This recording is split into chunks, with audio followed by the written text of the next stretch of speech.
자, 이 시기는 여러분들 굉장히 세계사적으로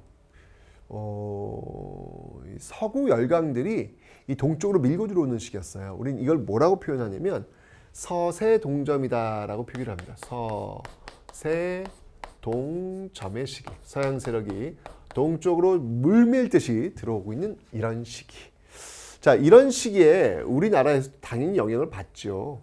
어떻게 영향을 받냐면 정말 모양이 다른 그 이예요. 모양 양자. 그 배들이 굉장히 많이 출몰을 하는 거야. 야, 얼마나 놀랬겠어. 듣도 보도 못한 배가. 그것도 그 안에는 이상한 사람들이 살고 있는 거야. 타고 있는 거야. 머리 색깔이 또 오래. 키도 커. 코는 이따만큼 나왔어. 뭐야? 저 괴물이야. 뭐야? 왜 쟤들 뭐야? 라고 하면서 웅성웅성 될 수밖에 없잖아요. 그래서 바로 이렇게 이양선이 많이 출몰하고 있는 시기.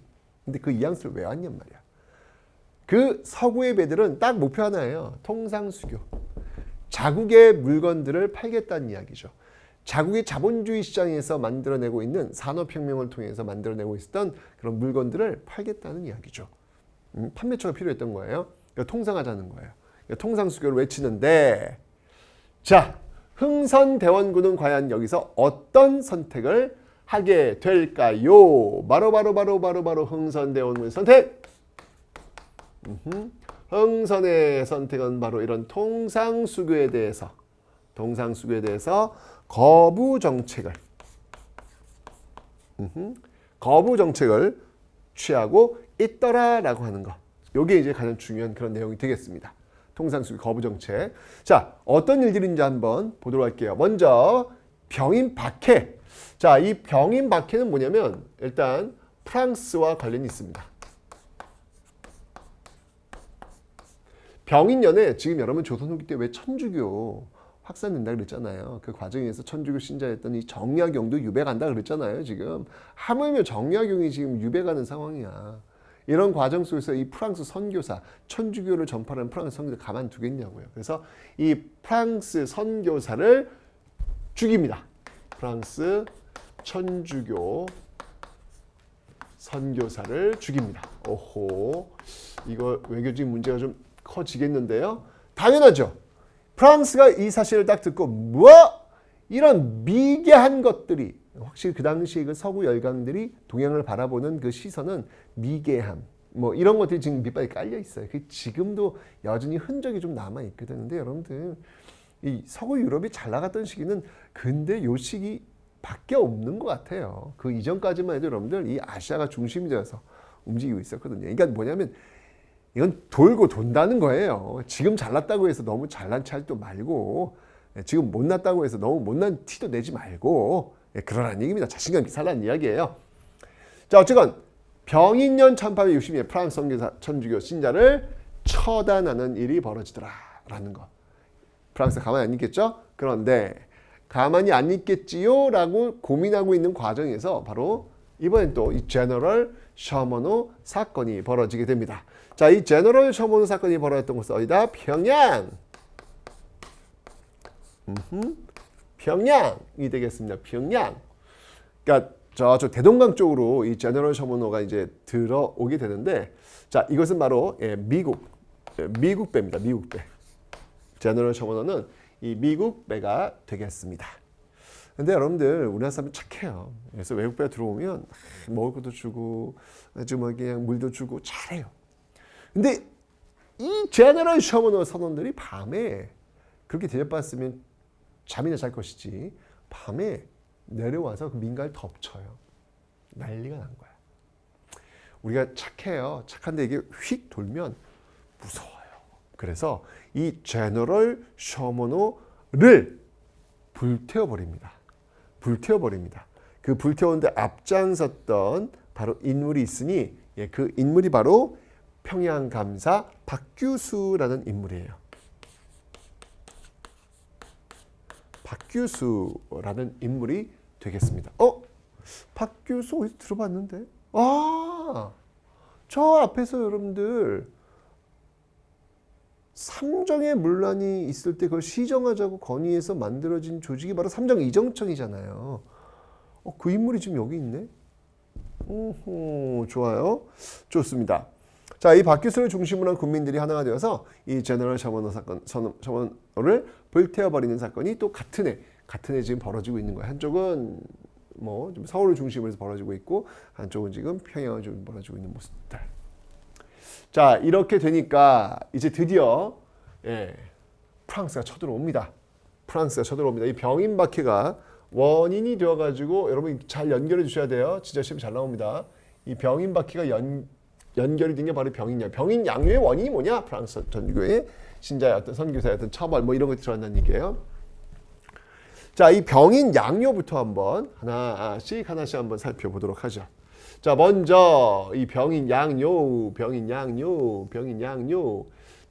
여러분들 일단 어느 지역에서 일하는지를 먼저 확인하는 게 필요해요. 이건 바로 강화도가 되겠습니다.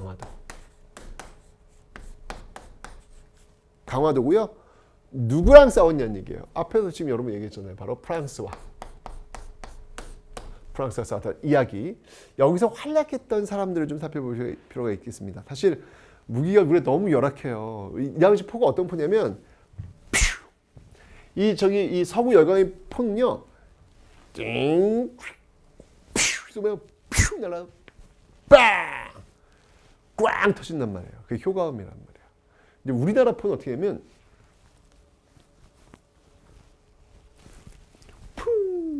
쿵 이렇게 떨어져요. 안 터진다는 얘기죠. 그러니까 우리 전통적인 지금 쓰고 있는 이 포는 뭐냐면 쇳덩어리를 던져가지고 날려가지고 쇳덩어리 그 나무배에 맞춰서 나무배에 구멍 나게 해가지고 타격 줘가지고 가라앉도록 하는 거. 이 방법이었어, 이 방법. 근데 여기는 그런 무기가 아니란 말이에요. 퓨, 빵. 이러니 게임이 되냐고요? 안 되죠. 그럼 우리는 뭘 어떻게 해야 돼? 우리는 뭐 대신 인원수가 많잖아. 그 많은 인원을 갖고 꾸역꾸역 죽어가면서 버티면서 막아내는 방법밖에 없는 거죠. 가슴이 너무 아파요. 이때 그런 모습 너무 나와가지고 바로 병인양 때 그렇게 이제 많은 분들이 돌아가시는데 어쨌건 이때 이 강화도를 지켰던 인물이 있으니 그 인물이 누구다? 바로 양헌수라는 인물이에요, 여러분들. 꼭 기억해 주셔야 합니다. 진짜 시험에 잘 나옵니다. 양헌수. 양헌수가 활약했던 곳은 어디였냐면요, 바로 정족산성입니다. 전족산성에서 승리를 거두게 되면서 양헌수는 정말 우리 역사에서 일학 스타가 되죠. 승리를 거두게 됩니다. 그리고 여러분들 이 양헌수의 정족산성 강화도지만 그 강화도 바로 앞에 김포예요. 바로 앞이. 그 김포에 가시면 여러분 뭐가 있냐면 문수산성이라고 있어요. 문수산성. 바로 그 강화도 건너편에 있는데 거기서 활약했던 인물이 바로 한성근이라는 인물입니다. 한성근이라는 인물이 있는데 이 한성근이 활약했던 공간은 바로 문수산성이에요. 문수산성. 이건 김포에 있어요. 김포에. 문수산성. 여기는 강화도가 아니라 김포에 김포. 김포 기억해 두세요. 문수산성. 자, 이렇게 해서 막아낸 거야. 그러니까 결국 프랑스 도망갈 때 이것도 진짜 나빠요. 뭘 했냐면 외교장각, 지금 규장각이 여러분 창덕궁이 들어가 있잖아요. 정조가 왕권 강화하기 위해서. 근데 이게 지금 포화 상태가 되니까 그리고 또 안전한 곳에 모셔두기 위해서 강화도에다가 모셔놔요.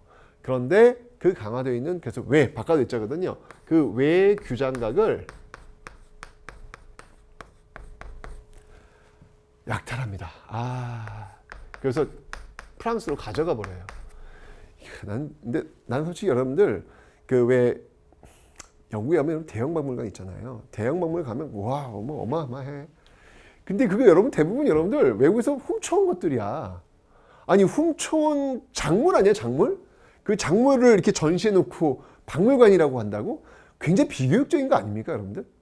그 많은 아이들이 볼 텐데 훔쳐온 것 전시해 놓고 이게 대형 박물관 소장품이래. 저 그건 좀 아닌 것 같아요.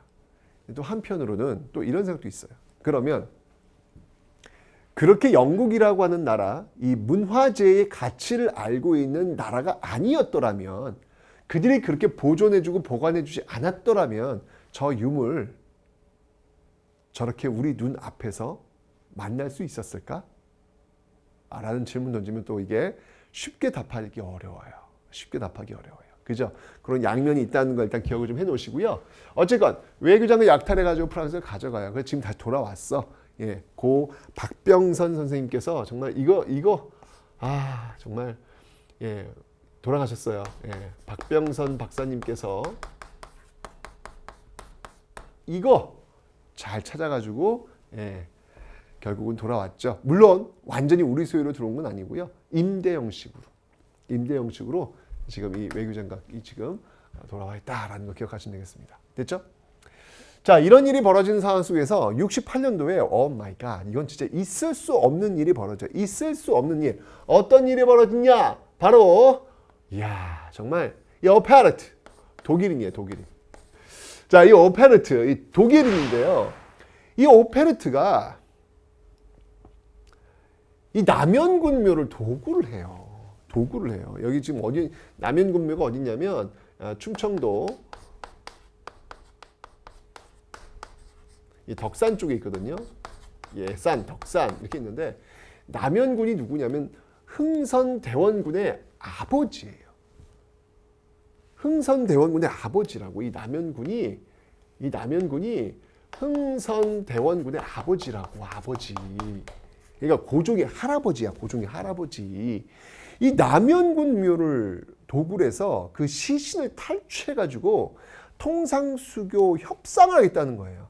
이런 파렴치한 이런 동물만도 못해. 이게 욕 나오지 않아요, 여러분들? 있을 수 없는 일이잖아. 그래서 뭐 문화 선진국이니 뭐니 이런 거 보면 정남이가 뚝 떨어져요, 여러분들. 당시 그 제국주의 세력들이 이 동양을 어떻게 바라보고 있는지, 이 동양은 여러분들 사람이라고 보지 않는 거야. 그냥 무례해. 그냥 미개한 것들이니까 막 해도 된다라고 하는 어떤 그런 제국주의적인 어떤 이런 인식들이 여전히 남아 있었구나라는 것을 볼 수 있죠. 여러분 이제 이런 일이 벌어지면 어떻게 했어요? 이런 인간들하고 통상수교를 해야 되겠어? 이건 사실 쉬운 게 아니죠. 그래서 흥선대원군은 이 사실을 알고 이것들 진짜 상종해서는 안 되는 것들이구나 라고 해서 더욱더 강하게 통상수교 거부 정책을 지금 추진하고 있는 모습들이 나오게 되는 겁니다. 자, 그러다가 이제 드디어 이 제너럴 셔먼 사건과 관련된 미국이 이제 제너럴 셔먼 선원들이 전원 다 죽었다는 이야기를 듣고요. 복수를 하기 위해서 또 배를 보내게 되죠. 짜잔. 네. 그래서 벌어진 것이 바로 이 신미양요더라. 71년도에 벌어진 이 사건이 되겠습니다. 자, 이 신미양요에서는 여러분들 어떤 일들이 있었는지 한번 살펴보도록 하죠. 자, 먼저 첫 번째 여러분들. 이곳이 일어났던 곳 역시 마찬가지로 강화도입니다. 강화도고요. 예, 미국과 전쟁을 했던 그런 사건인데 이때 이제 활약했던 인물이 누구냐면 꼭 기억해야 될 인물이 있죠. 바로 어제연. 네, 어제연이라는 인물이 있는데요. 바로 광성보 전투에서 장렬히 전사했던 그런 장군이 되겠습니다. 어제연 장군이 되겠습니다.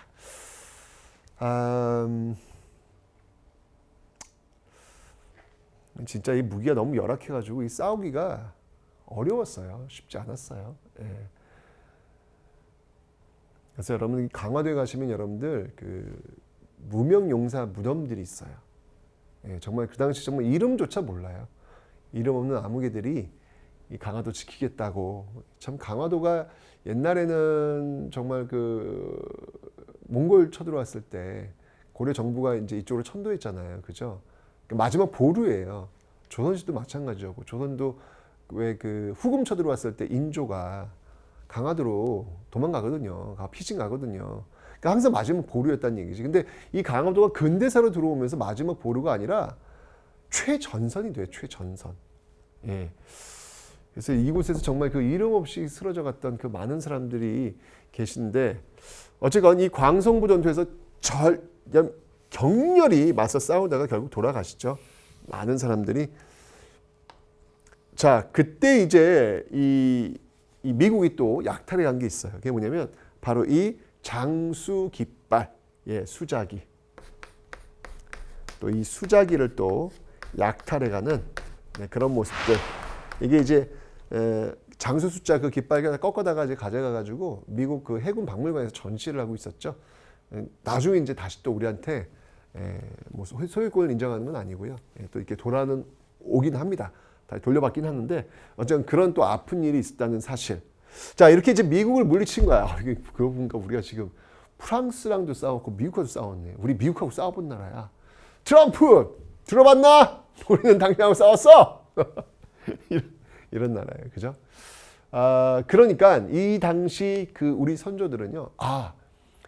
이거 뭐 서양 이 제국주의 세력들하고는 상종을 못하고 얘들은 이게 짐승이면 금수만을 못하구나. 막 시신 탈취하지 않나, 문화재 막 약탈해가지 않나. 이건 나쁜 이런 나올 수밖에 없는 거죠. 그래서 신미양요 이후에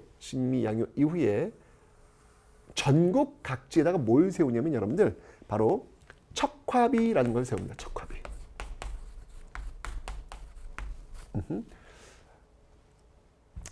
척화비를 세워가지고 이 서양 세력들과 손잡자라고 하는 것은 이것은 매국이다. 명확히 주장합니다. 이 매국 행위를 하는 자들 용서하지 않겠다는 거예요. 서양 세력과 손잡은 건 매국이다. 이렇게 딱 규정을 해버리는 것이죠. 오후 좋습니다. 네. 어떤 이런 모습들이 바로 이 흥선대원군 10년 동안 있었어요. 1866년부터 1876년, 10년이 바로 이 흥선대원군 치세인데 이 동안에 있었던 어떤 그런 일련의 모습들이 지금 벌어지고 있다는 얘기예요. 어쨌건 이 흥선대원군은 막아냈어요. 막아냈고요. 피해받지만 막아냈고요. 그리고 대내적인 어떤 개혁도 했죠. 왕권 강화도 시켰고 민생 안정도 시켰고 나름대로 정말 조선의 마지막 불꽃의 역할을 했단 말이죠. 그런데 과연 그 불꽃이 어디를 향하고 있느냐?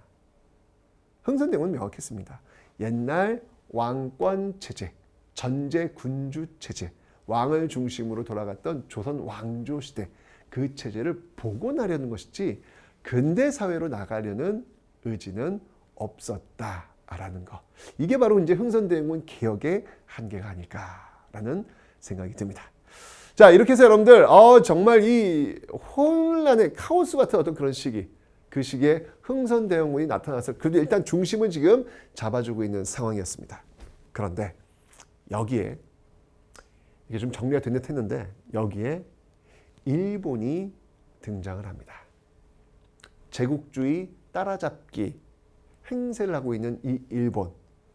자, 그 일본이 과연 어떤 모습으로 우리에게 다가올지 다음 시간에 한번 확인해 보도록 하겠습니다.